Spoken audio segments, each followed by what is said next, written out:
Hello, everyone. Welcome to the 10th annual Reiki Rays Global Healing Summit. My name is Yolanda, and I am here today with Nicholas Pearson. Before we get into it, Nicholas, I just want to thank you so much for taking time to have this conversation today. It's my pleasure. I'm super thankful that you and I get an excuse to hang out somewhere, Yes, but it's also like really a treat to be part of an event like this that brings in so many different perspectives on Reiki. yes.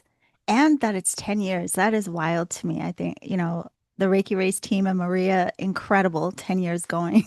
So I'm very excited always to talk to you, but I know today you're going to talk to us about the rituals of Reiki and embodied practices for healing and transformation. So, this I'm very, very curious about. But before we get into it, I just want to give everyone a bit of your background in case they are new to you. So, Nicholas Pearson is an award winning author and Reiki teacher. He has been immersed in all aspects of the mineral kingdom for nearly 3 decades. He began teaching crystal workshops in high school, later studying mineral science at Stetson University's Gillespie Museum while pursuing a degree in music. Nicholas began his Reiki journey in 2006 and has trained in traditional styles of Japanese Reiki, including Yusui Reiki Roho, Jiken Reiki, and Kyomyo Reiki Do, as well as traditional and non traditional forms of Western Reiki like Yusui Shiki Roho, Yusui Tibetan Reiki, and Kundalini Reiki. Nicholas strives to offer Reiki training, practice sessions, and other events that unite practitioners of all lineages by helping us understand how and where Reiki developed and where it can take us. He is also certified medical Reiki master and an animal Reiki practitioner and serves on the board of directors of Shelter Animal Reiki Association. He formerly served as a board member of the National Reiki and Healthcare Certification Initiative and is a member of the International Association of Reiki Professionals, Shibumi International Reiki Association, and Reiki Healing Association. His seminal Reiki book, Foundations of Reiki Roho, a manual of Shoden and Okiden, is available in English and Italian. Nicholas offers seminars on crystal healing, Reiki, and flower essence therapy online and around the world. He is the author of 8 books, including Crystal Basics and Foundations of Reiki Roho, and lives in Orlando, Florida, USA. I'm smiling because I always tell you, how do you have the time to do all of the things that you do? And I have to say, for anyone new to your work, all of his books, no matter the topic, are phenomenal. So thank you for all that you do. Thank you. It's really surreal. Like I know I'm the one who types that thing out to use on Yeah. the internet, but it's really surreal to have to listen to it. Yeah. Like, oh I mean, wow, I forgot I did these things. I mean, listen, it's wild. I mean, just even looking at it again, I'm like, where does he have the time? Not to mention, you look, so young. I'm like, clearly, you've been at this for a very long time, and you always bring up topics. I think we're all very fortunate what you highlight and extract about the history of Reiki and the practices within the system that a lot of us may not have heard about yet and may not be so familiar with. And so, in this, talking about rituals of Reiki, I wanted to start by just asking you about ritual itself. Could you talk about what ritual is about, what it is to you? Yeah, so I want to start by kind of alluding to the fact that we have in Reiki so many different perspectives on the role of ritual. You hear people say you must do things in this particular order, and other people say there's no ritual at all required, you just do it. And that leads us to the conversation about what actually makes a ritual. Mm, And rituals are generally a sequence of actions that are performed, generally in a specific sequence. We got to follow a particular structure. yeah. They're usually repeatable. In fact, in most cases, they are repeatable. And the goal of ritual is manifold. It alters the kind of internal or state of the participants, whether you are an active participant or a passive one. Yeah. It can be markers in time and space. So we enter a ritual space just like we enter ritual consciousness. And the goal, I think, of all ritual is to experience something transcendent, something that is both here and now and beyond the here and now. And Yeah. as long as we keep those kind of loose rules on what ritual can be, we start to understand that there are elements of Reiki that have a ritual nature or ritual context to them. Yeah. Well, I have to ask you this because things are flashing through my mind as you say this. One, I'm thinking of, growing up and seeing all of my Catholic friends and all of the rituals that they had. Um, and, but it's coming to mind the, because you even said like a ritual consciousness. Does our state of mind matter in the act of ritual? Yeah, this is kind of the crux of it. So this piece is what can make or break a ritual from being effective. Because we've got, on the one hand, the camp that says the actions themselves are sufficient, we just do the actions, and the other that tell us it's all in the consciousness and the actions don't matter. I Mm, think the sweet spot is where the Venn diagram overlaps. It's the space between extremes, yeah. because from like a very kind of clinical reading of the definition of ritual, brushing your teeth every morning is is a ritual. We Yeah. do it repeatedly. It follows a particular sequence of actions. It might look a little different from one person to the next, but it Yeah. accomplishes similar goals. It's a marker in time because you do it at the same intervals of day. And in a way, it probably changes some part of our internal state, even if it's just the state of the surface of our teeth. Uh, Yeah. but is is it really something that helps us enter that ritual state of consciousness? And this is where people who are academics in a variety of fields, usually anthropology and religious studies, this is where they argue what makes a ritual and what doesn't. And when we have the additional element of consciousness, of presence, that's where we seem to experience those transcendent states through ritual. Mm, The actions of ritual are a framework. And in the okay. beginning of learning any new ritual, we are more concerned with the form.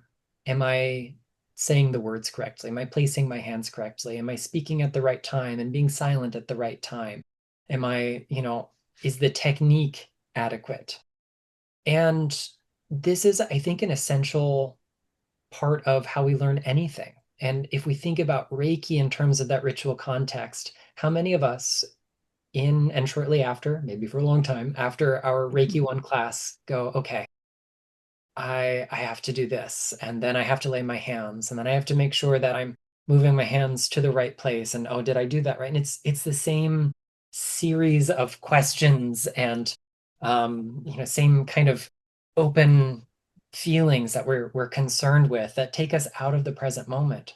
But when Yeah. we engage in the ritual often enough, it's like we build a new kind of neural pathway.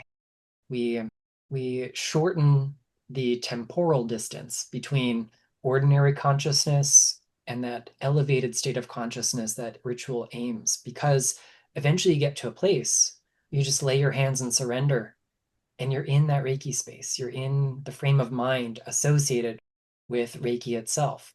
And when we are in that state, following those sequence of actions, we're performing ritual.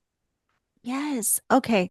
So, of course, I know we're going to go through some aspects of Reiki that can be very ritualistic.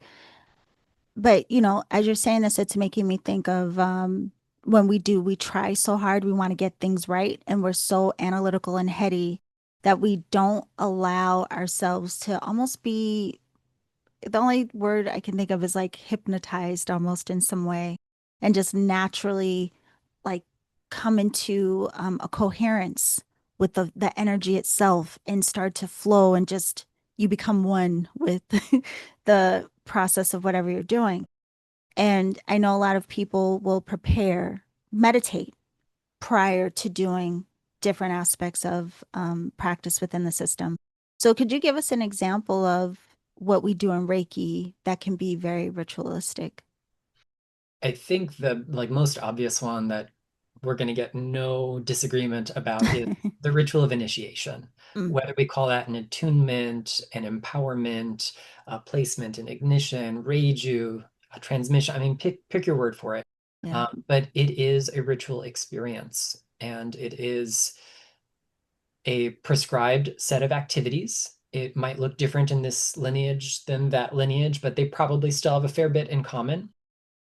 We experience through the repetition of this ritual changes in our internal and hopefully also our external state. On the yeah, internal side, we experience that indwelling Reiki, that connection to the Reiki of the universe, which allows us to access that on a continual basis. yeah, And in the external world, socially, it's also the marker between, well, before I wasn't a Reiki practitioner and now I am a Reiki practitioner. So ritual has all of these other elements that can fit in there. We've got the spiritual, the energetic, the social, the emotional. It's all tied together. yeah. Yeah, I mean, it's interesting because again, even listening to the way that you describe it, it's this feeling that comes up. Again, that difference between the effort and the trying versus the trusting into just the process of whatever we are doing.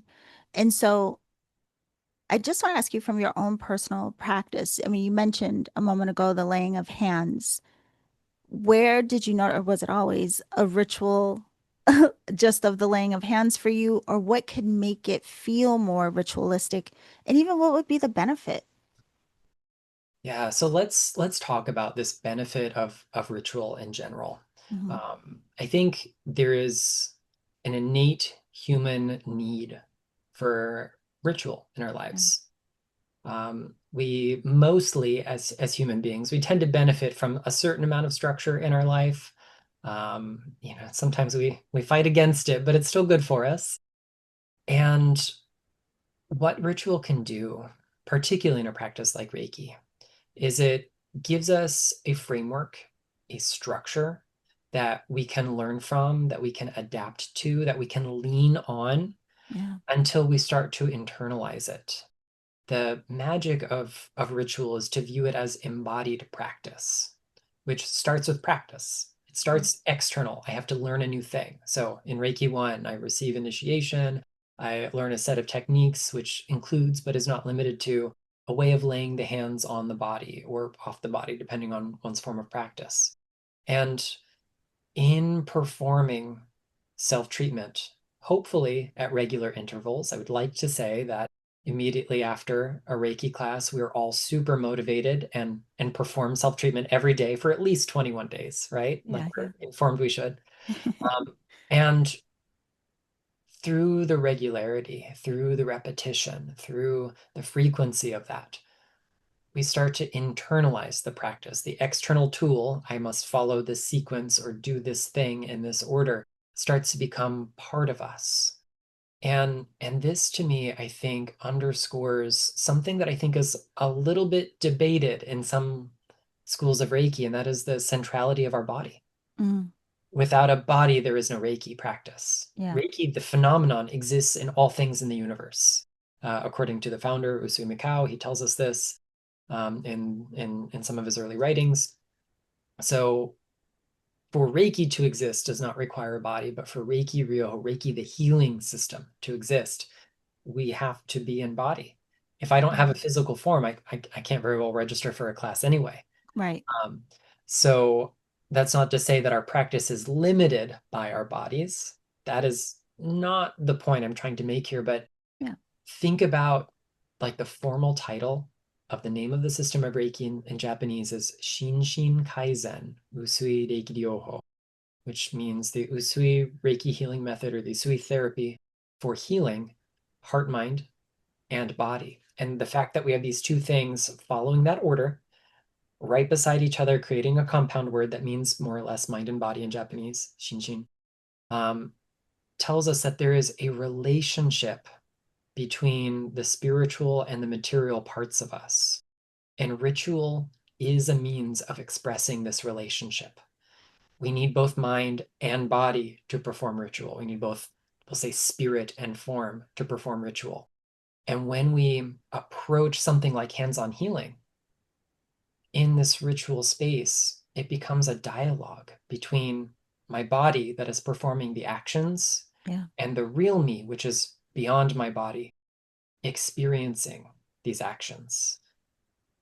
And that's the magic for me. I don't think I've ever had someone really clearly express the role of ritual in that way in a Reiki class. Yeah. But over time, I started to see the benefit of it. I can give you another example from my personal practice. Please. So, talking about how when we engage with a ritual meaningfully and conscientiously and repeatedly, it changes something inside us. In my level 1 class with my very first teacher, Patricia, in South Florida, we started every practice the same way that I think a lot, but not everybody in Reiki does. We bring our two palms together to touch in front of the heart. It's a gesture called Gasho, literally just palm together. And in doing this, she taught us to either focus on an affirmation or to say a prayer, do something that was kind of mentally and spiritually and energetically connecting to Reiki, affirming this connection to Reiki. Right. And, I used to do this and recite the thing that I learned from her or just speak poetically from the heart. And over time, I would slowly, gradually feel my hands warm up and I'd feel that familiar pulse or flow of Reiki energy. Years and years and years later, almost it's been, as of this recording, it's been 19 years since that first Reiki class for me. And I scarcely have to do more than just touch my hands together and I Yes. feel the flow of Reiki within seconds. And it's because I've associated that outcome with this set of ritual actions. And when I'm really present with it, Yeah. there are no frills required. So the argument that we don't need any rituals to practice Reiki as hands-on healing is correct. But that's because Reiki itself is the ritual. Ah, let me tell you, it's so incredible because as you were describing that, I was like, yeah, it's going to put you in a state because you've done this action again and again.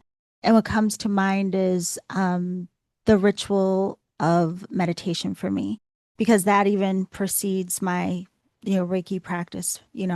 And I do have certain things that because I've done it again and again, it is just part of my process. But to your point, because it's been so long, the minute I sit to meditate, I already start to move into that altered state, even though I will still go through some of the ritual, but it's more, again, it's like it's becomes effortless. It just becomes more of a, it's like you go through the veil, so to speak, and now all of a sudden you're in the expression of rather than just in the act of. That's really, really interesting. So I just want to, as a side note, would you say for people that are maybe having a hard time and doubting, at first when you're trying and does this work and am I doing the right thing? Do you think they could do something as simple as back up into a ritual similar to what you describe, just to have that repetition that then starts to create that state? Absolutely. We human beings are strange little creatures. Yeah. Our brains sometimes need to be goaded in the right direction to do things. Yeah. And so when we approach our practice through this lens of embodied ritual, of embodied practice of healing, then what we want to do is celebrate the in-betweenness of Yeah. it. It's it's okay to not be perfect. Hmm. I think we all learn this in Reiki one way or another. Like it's just never gonna be perfect. Yeah. But even beyond that, ritual becomes this threshold, this marker between the before and the after, and it's crossing that in between that really matters. Yes. So if we're having trouble getting to the other side, what does that threshold look like for us? Are we actually acknowledging the boundary between where we are and where we'd like to be? Do we perceive distance between them? If we do, then ritual shortens that distance in some ways. Yeah. It becomes a celebration of where the mystical and the mundane meet. So pick the simplest part of your practice. The ritual of meditation is actually, I think, the fundamental experience in Reiki historically. We Mhm. know that Usui emphasized bringing our hands together in Gasho, and that the organization he founded, the Usui Reiki Association, continues to teach what are considered the three pillars of Reiki, and they are Gasho, meditation with the palms together, Reiji, a means of receiving inner guidance from Reiki, and Jiryo, hands-on treatment. And these can all become rituals. And it's Yeah. just as simple as showing up, because committing to the framework automatically makes space. We Yeah. have to put the frame there where there is no space to walk through. You can't walk into a solid wall. We have to cut out the doorway so that space exists. And that's what the ritual does for us. Now, I wanted us to dissect this a little bit because, I mean, I think if you've had the experience, you can hear what you're saying and go, I totally know what Nicholas is talking about. But even that, what seems so simple, that act of Gasho, relating it to how you mentioned before, the system of Reiki really pointing to this relationship and healing of both mind and body. Could you kind of describe what about that, just that act of Gasho, bringing in mind body, which then makes it like a ritualistic act? Yeah. We can, of course, do anything absent-mindedly Hmm. and deprive ourselves of the benefit. Yeah. I think doing something absent-mindedly is still better than not doing it at all. Especially when it comes to Reiki, which is so simple and so automatic that we don't always have to like really plug in. Right. But when we do, there's so much more benefit from it. I've been spending some time recently with some historic documents related to Reiki practice. Recently, Justin Stein edited and kind of helped usher through this wonderful book from 1933 by Tomita Kaiji, who was presumably a student of Usui and then kind of broke off and made up his own hands-on healing practice, kind of rooted in Reiki. And in his system, there are no initiations, and you have to do these kind of self-cultivation exercises in order Mm. to emanate Reiki for his style of hands-on healing practice. And the thing that he invites people to do is to commit to sitting in Gasho every day. And there's some other actions that are prescribed, evolutions of that, we'll say. But Yeah. just the act of committing to this, of the stillness of it, makes space. Beyond that, there's also like an esoteric dimension. So in a lot of the world's traditions, the hands are kind of like a map of ourselves, of the cosmos. In the esoteric Buddhist tradition, each of the fingers is associated with a different element. On the one hand, we have the Nyodai in Japanese, or the Tathagata, the transcendent Buddhas. On the other, we have the Bodhisattvas, and they're kind of connected to the five realms of the Buddhist mandalas. We see, the five central figures in there, four arranged on a central one. And all of that is encoded in our hands. We can also view our hands through maybe a different kind of lens, as bringing two polar energies together. They could be yin and yang, heaven and earth, mind and body. Mm. So the esoteric elements, whether we understand them or not, are still there. We don't have to make a thorough study of all of that to just do the thing and for it to work. Like, I don't have to know how a car works. I just have to turn the key in the engine, and thankfully, or turn the key and the engine works on a good day at least. And that's great because that's all I've got the capacity for. Um, so if you never want to learn what these esoteric elements are in something as simple as a gesture of putting your hands together, just doing it creates that circuit and plugs us in. But know that by engaging in this simple act, mindfully, willingly, regularly, we're symbolically unifying all the different elements of us. We're bringing together yin and yang, mind and body, the present and the distant.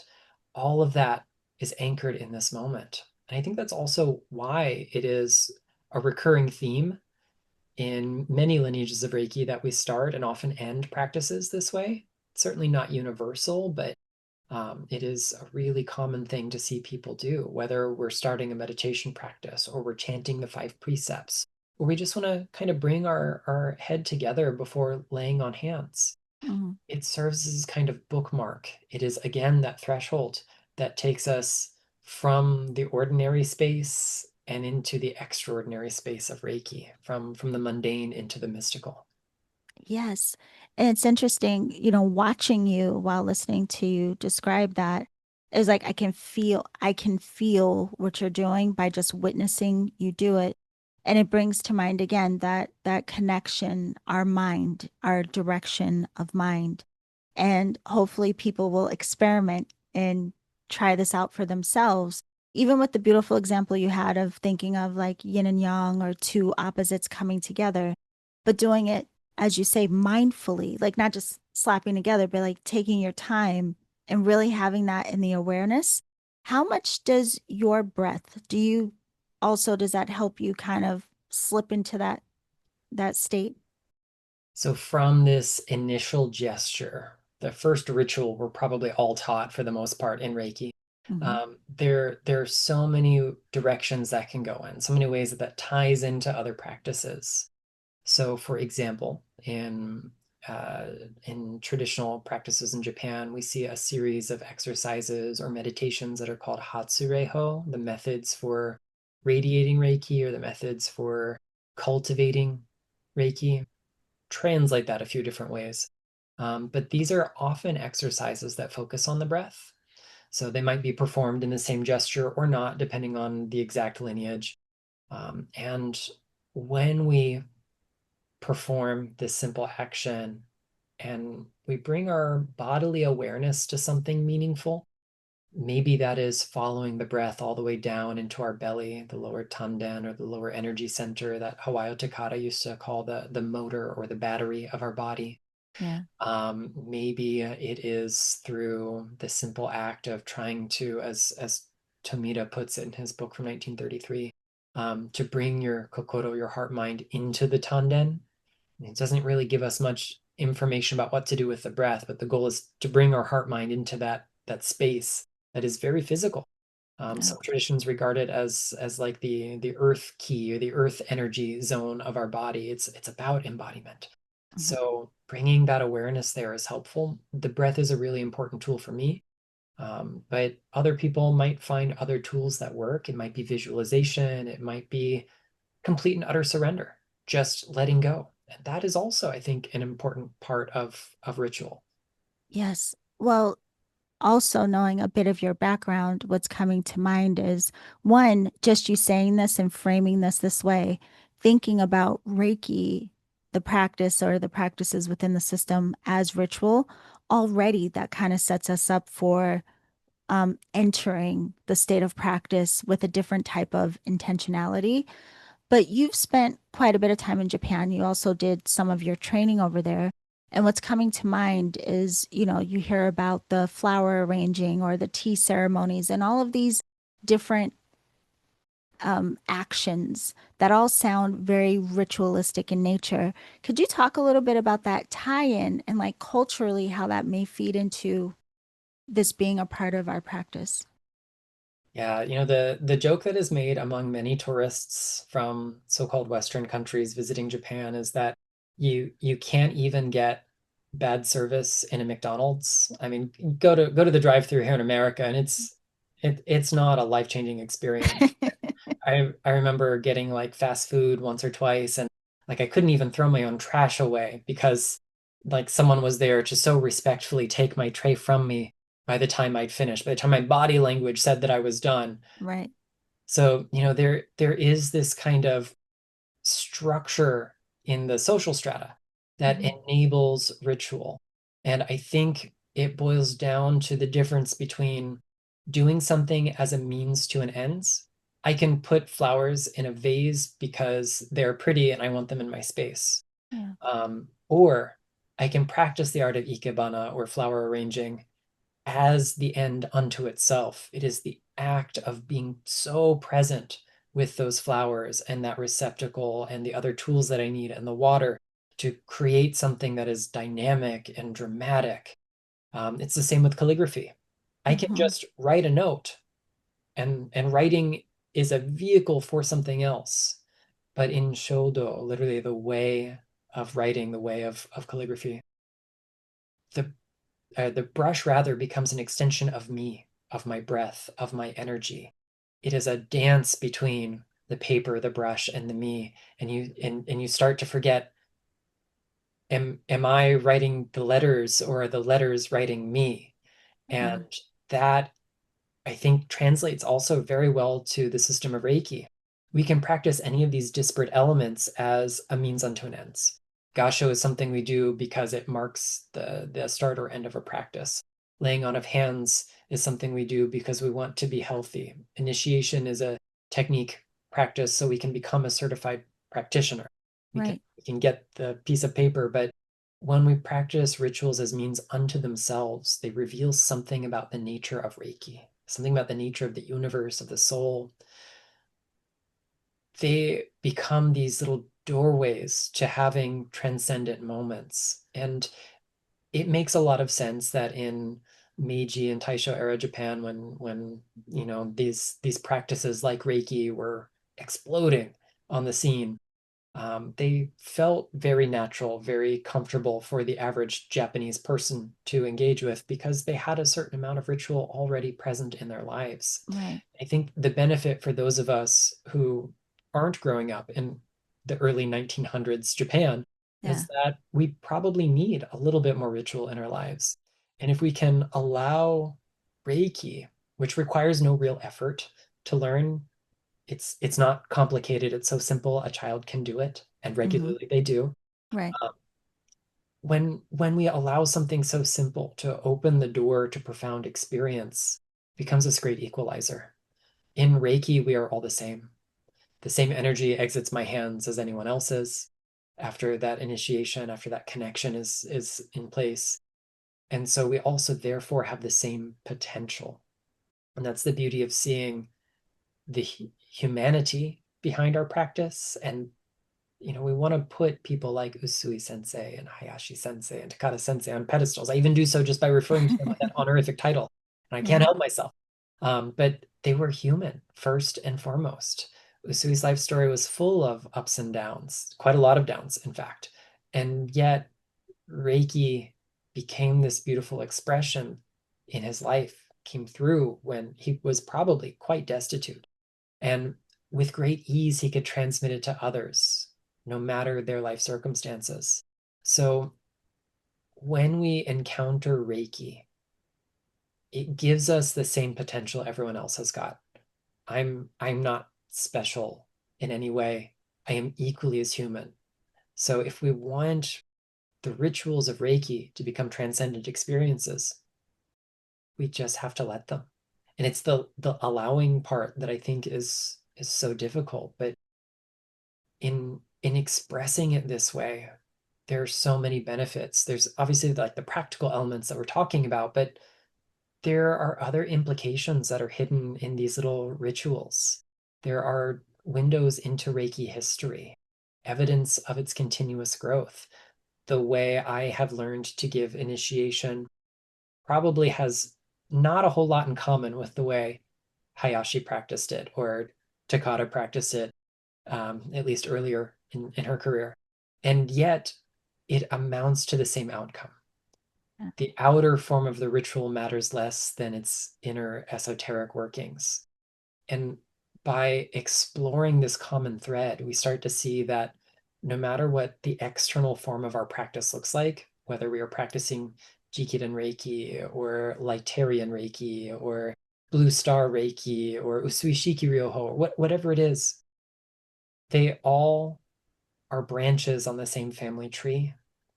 And the great pleasure that I have is exploring how the morphology, the sequence of the actions, the style of the action has changed over time to transmit the same core essence. When we start to reverse engineer that, we notice, wow, we have a lot more in common than we thought. Yeah. And so the goal of doing this kind of work, talking about this kind of thing, doing this research, it's actually hopefully culminating in a book very soon. Um,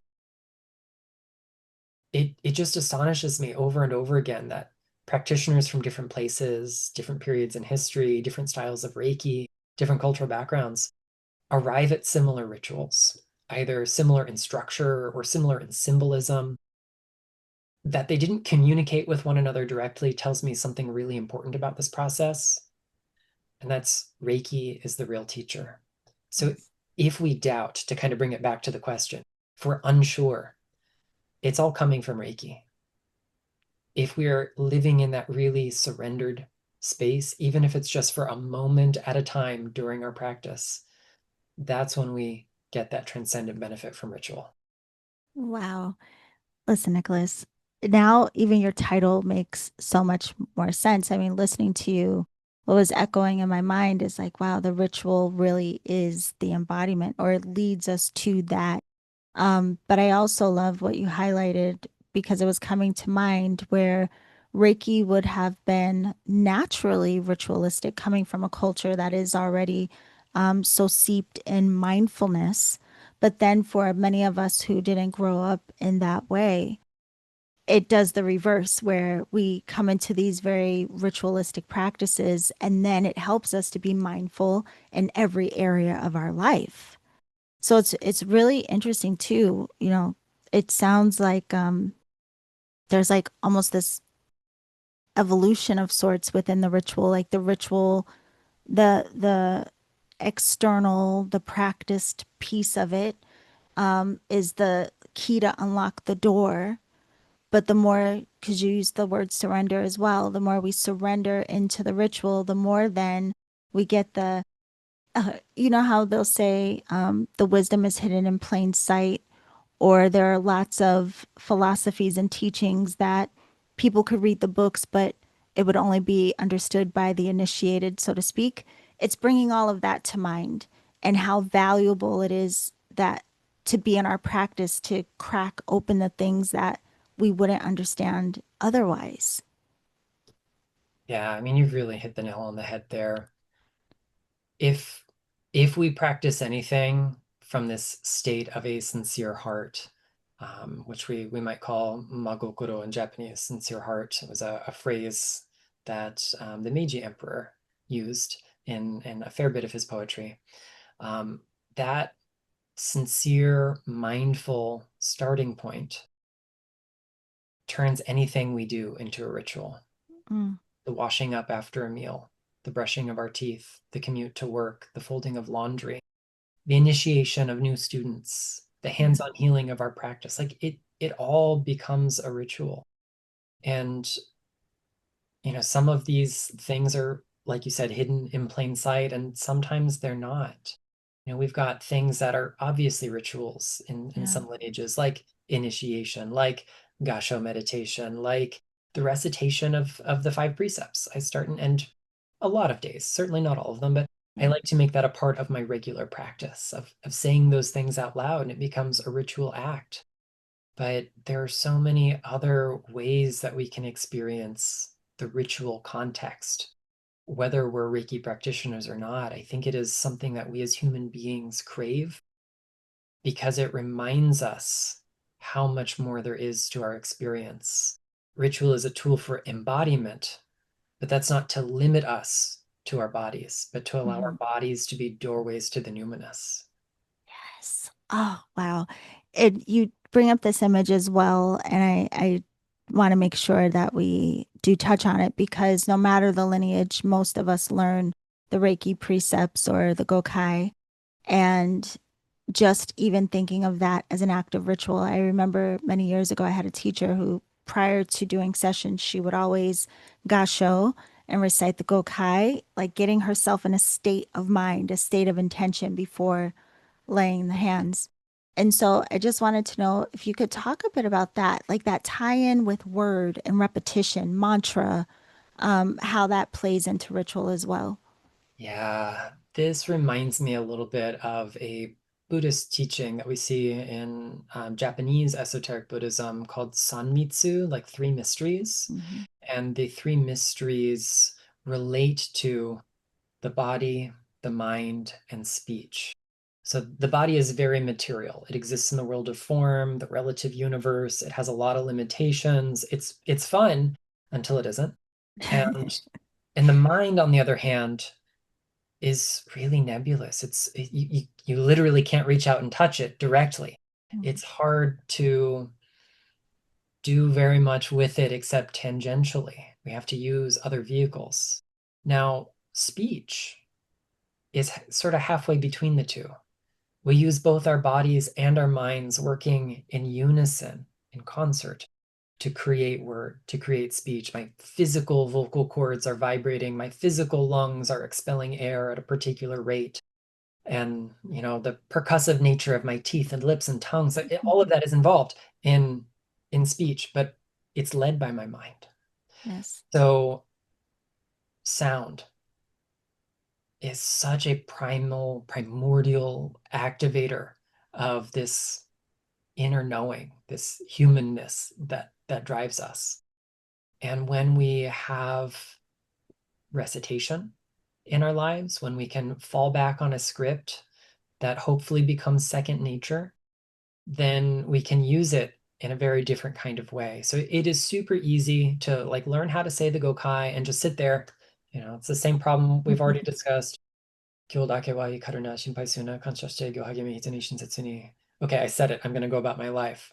But I'm not using my speech very mindfully there. And when I do, my mind and my body have to come together. And by their coordination, their collaboration, it's again this doorway to that mystical elevated state. And there are actually a number of practices in Reiki that involve speech. Mm. So we've talked about the Gokai. Um, in the full kind of calligraphic version of the Gokai brushed in Usui's handwriting, it was expected that his students would also have scrolls brushed in their own handwriting. You often see this kind of title at the beginning, this little preface, if you will, and then a series of instructions at the end.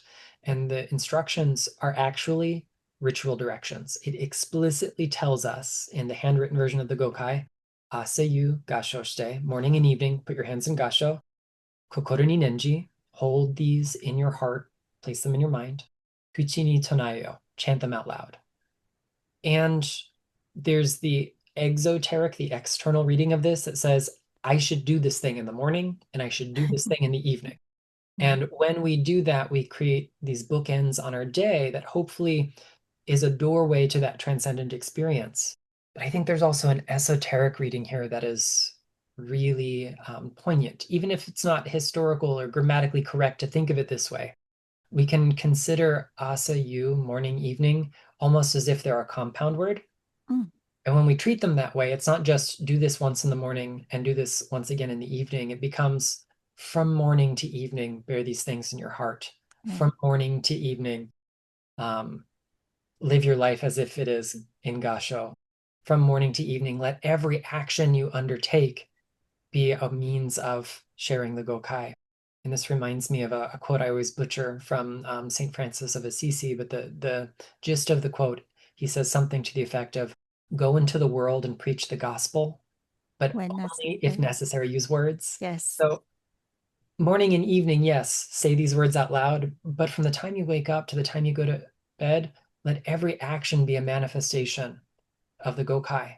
And that's a really clear expression of what ritual does for us. It's not just I'm repeating a set of actions because they hold hidden meaning. It's through the repetition of these actions, which hold meaning, I activate in me some part of myself that recognizes the numinous spiritual world beyond the material phenomenal world that I inhabit. But I can only do that by inhabiting this world Yes. more fully, more presently. And chanting is such a profound way to do that. That's why it's one of several reasons why in Western Reiki we evolved the practice of chanting mantras in tandem with the symbols. Not an original practice, although some of them had spoken elements, they weren't originally used in the mantric form that we use today. We also have in one of the like core defining features of Usui's Reiki Ryoho is the chanting of the Meiji Emperor's poetry, and a list of initially 100 and later 125, which has been revised a few times, were chosen. And to this day, when his association meets, every time they meet, they recite some of this poetry, and there is the power of the voice coming into that again. And it is just this magical experience.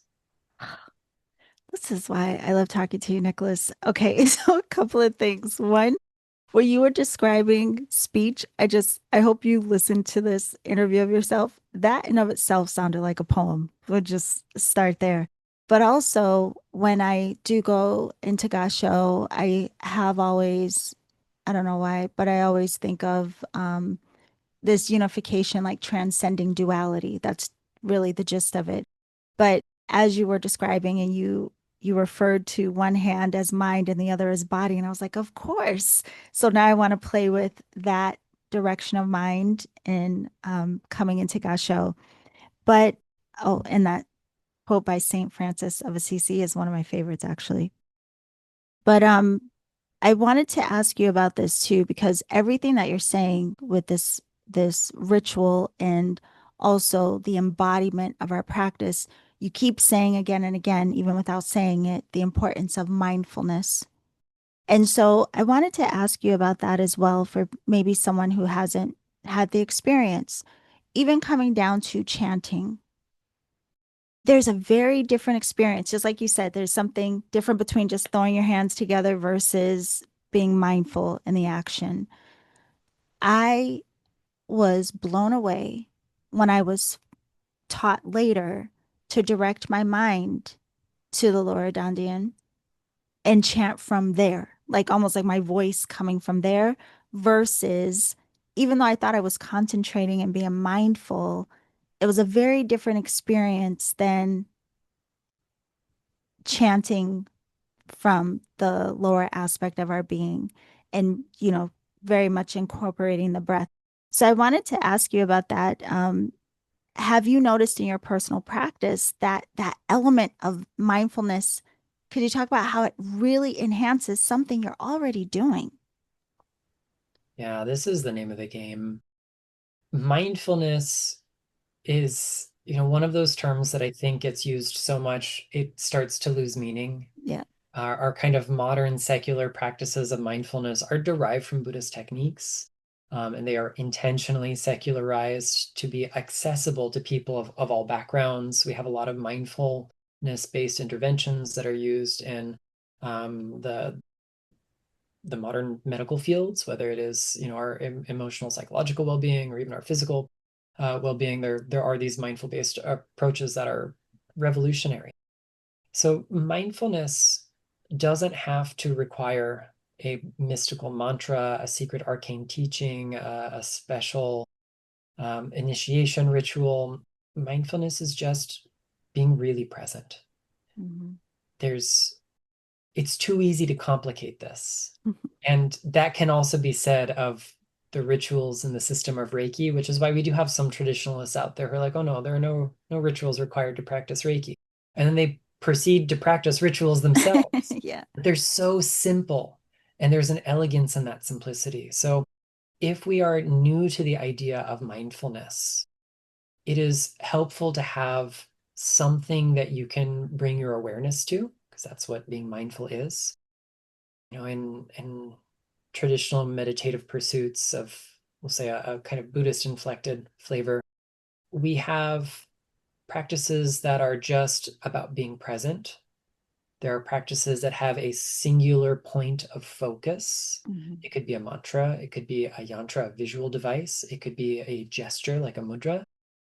So there are lots of ways that we can kind of fixate our attention in a place to trick it into being mindful. I hate Yeah. to put it that way, but really, Yeah. our minds need it. So it might be the prompt to bring our breath or our chanting to the belly. It might be to notice when we do Gasho, not just the flow of Reiki, but can you feel each hand touching the other? Can you feel the right hand supporting the left hand and being touched by the other hand simultaneously? And it's that space where like two things are true at the same time that our conscious mind has trouble with. When we practice even the art of laying on of hands, touch becomes a vehicle of experiencing non-duality. If I'm super mindful in this moment, am I touching the body or is the body touching me? Whether I'm practicing for myself or a client, ultimately the space between the object and the subject disappears. And we go into a space beyond the relative world that relies on this relationship between us and them, and so on and so forth, and takes us to the place of unity. And Yeah. for me, mindfulness is about finding that little trail of breadcrumbs that leads us to the space of unity, of non-duality, of magic. Yes. Yes. Well, I have to ask you this before we go because we only have like 10 more minutes with you. You being the incredible author that you are, and speaker and lecturer, and all of the mediums in which you share and communicate this wonderful work, the great work with us. I wanted to ask you about, based on what you and I were chatting about prior to recording, how ritual ties in even to storytelling. This is probably one of the oldest human rituals there is. Before we had television and podcasts and Mhm. smartphones or print media, we entertained one another through the art of storytelling. We still do today, just through a whole bunch of different avenues and tools. And storytelling is such a powerful thing. So we were talking earlier about how I have just come back from the Wisdom of Reiki conference, and it was so incredible to see well over 100 Reiki folks come together from so many different lineages and get to Yeah. learn from other people. And a common thing that everybody who got up on the stage, everyone holding a mic, did was they told a story. They told their story or the story of something about their practice. And storytelling is a relational ritual. It builds relationships between the storyteller and the audience. It builds a relationship between the audience and the speaker and the subject. So when we, for example, in a Reiki 1 class, the ritual that I get so overjoyed to do that I really have to rein it in is the story of Reiki history. Yeah. And when I tell some version of that, because you can't tell the entirety of everything related to Reiki history in a Reiki class. It's just not possible, Yes. especially as we get more data coming out from so many great and rich resources. We pick and choose how much is going to fit into that time. It might be a very factual, evidence-based story. It might also be a very mythopoetic, we'll say highly embroidered or embellished story. But through the art of storytelling, we are communicating more than facts, more than events, because not all of the events are necessarily factual, depending on the version of Reiki history we use. We Yeah. are imparting values, hopefully, to our students. We are reflecting what our own values are. I stress certain elements of Reiki history that resonate strongly with me. Whether I choose to or not, it's because I have a bias. And we see this repeatedly in the Reiki world where we have these new and tantalizing versions of Reiki history that have come out that tell us something about the founder or someone else. And often they disappear as soon as they've come when we Yeah. find the evidence that doesn't corroborate this. But what I think is really telling is that those myths are portraying things important to the storytellers. And the audience attracted to those myths shares some element in common with them. So story is also a tool for building community. And Yeah. and while I think it is important that we all have equal access to an evidence-based approach to Reiki history, and that is a moving target because new evidence comes to light, which asks us to question things. And so long as we can be comfortable with not having all the answers, that is a really important thing to do. But I've heard it told more than once that in folks in the Usui Shiki Ryoho lineage, the Takata style lineage, for example, as represented by teachers in the Reiki Alliance, there there are the 4 initiation rituals that are special transmissions of energy, but telling that mythopoetic version, that narrative of Reiki history that is not always rooted in fact, is also a transmission. And all the people present experience that and share in that. And now they have this formative experience that connects them in community. And storytelling is such a magical way of doing that. Again, it's coming to mind, the art of storytelling and the difference even we feel, the resonance. Like listening to you, having this conversation with you, you're a great storyteller. And that does make a difference because when you extract out the mindfulness piece, even from this act, it can be hard to follow. Like you don't feel connected to what someone may be sharing. And, there's just an art to it. But you remind me also of our one of our teachers we have shared, our Java, and his art of storytelling in class is what really made me fall in love with having more of an interest in the history and also made me fall in love with like the second symbol, the story around Senju Kanat. Like, oh, I just felt like a little kid in kindergarten listening to him tell this story. And it is amazing the talk about interconnectedness, right? And the nature of the transmissions that we're constantly in relationship to. But when it is so intentional and mindful, especially wrapped in this work, now that I think about it, it's probably why I also love your books because your way of explaining things to us, you know.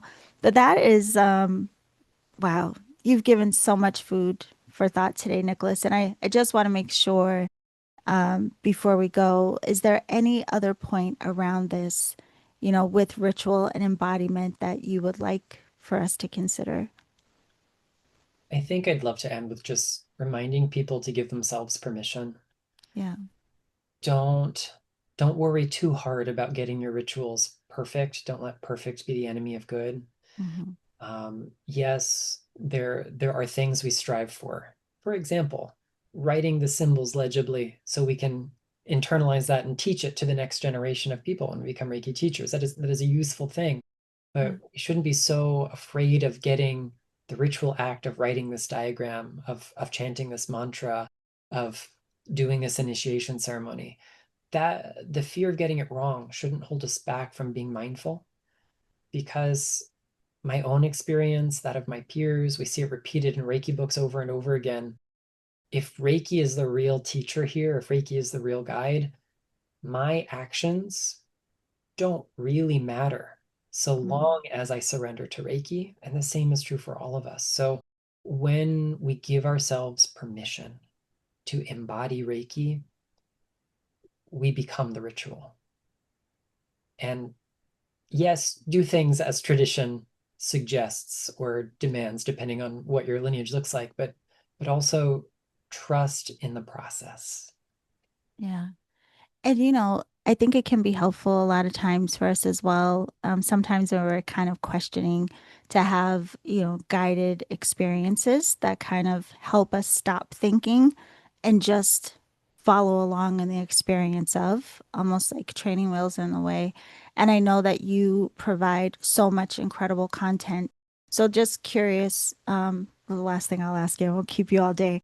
But is there anything that you can direct us to, perhaps, on your website or your newsletter, something that might support us in having an experience or setting us up for one?